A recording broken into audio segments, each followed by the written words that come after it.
Back to follow-up segment tonight, legalized pot. Colorado says it collected $2 million off pot sales in January, the first month of legalization out there. But I believe the amount of damage being done to Coloradans in the form of addiction, driving problems, other social ills, will cost that state far more than it's taking in. Of course, I could be wrong. Joining us now from Washington, Patrick Kennedy, former congressman from Rhode Island. And here in New York, Christopher Kennedy Lawford, author of the book, What Addicts Know, 10 Lessons from Recovery to Benefit Everyone. Both men were substance abusers at one time. So, Mr. Kennedy, I understand you're against the legalization of marijuana. Why? Well, I have a mood disorder, and I'm also in recovery because I'm also an addict. And with another drug being commercialized, one that actually has the for-profit motive of hooking new consumers. They're going to target teenagers. They're going to make their money off of people like myself who are addicts.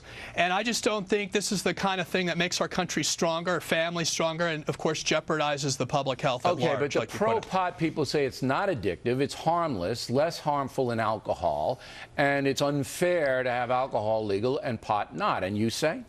I say two wrongs don't make a right. And the marijuana today is in beverage form. It's in candy form. You can eat it. Now, I was an asthmatic, so I didn't go down the route of marijuana. But if it were available to me today and I could have eaten it like they can out in Colorado, it would have been a totally different game. So this is a scary thing. People think this is smoking a couple joints every other weekend. This is a whole new commercial industry, and that's what should frighten people, is their profit motive will be to marketing this. We want demand reduction, and yet this is going to be increasing the demand for addictive substance. Okay. That's my problem with it. Now, Mr. Lawford, you're kind of a libertarian kind of guy, all right, but you are against the legalization of marijuana as well? Well, I'm primarily against it because of what it might do to our young people. The two most damaging drugs on the planet are both legal, alcohol and nicotine. We don't need another legal drug. Legalization will increase prevalence. Our youth are at risk. We have studies that demonstrate not only the addictive capabilities of marijuana, but the difficulty in treating people who are addicted to marijuana. 1 in 6 young people smoke it chronically. Chronic use of marijuana obliterates ambition and leads to potential psychosis, all sorts of mood disorders.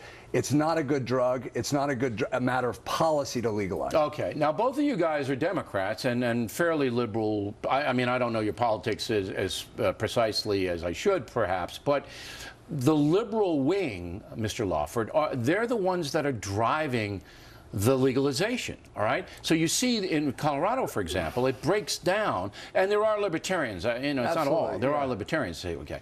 But why does the left so fervently want this substance? Is it Woodstock? Does it go back there? No, medical marijuana was the initial way into this thing. I know, I understand that. And George Soros pushed this thing primarily because of the inner city.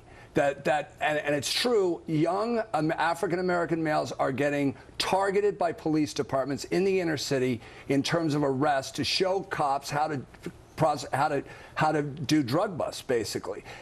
Legalization is not the answer to that issue. All right, so that's why you think that the left. Do you concur, Mr. Kennedy? You think it was a racial, social issue that drove the left to want it?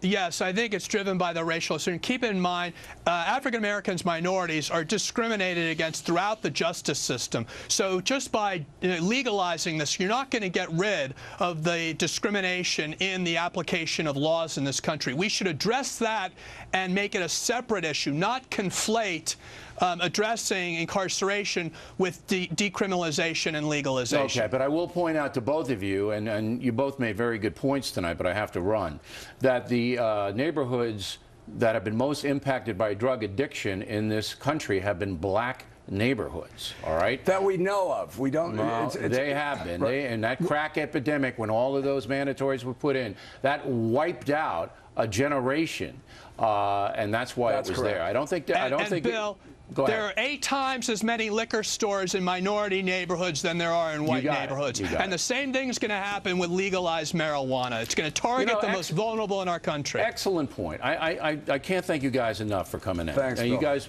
excellent points. Thanks, Bill. Plenty more ahead as a factor moves along this evening.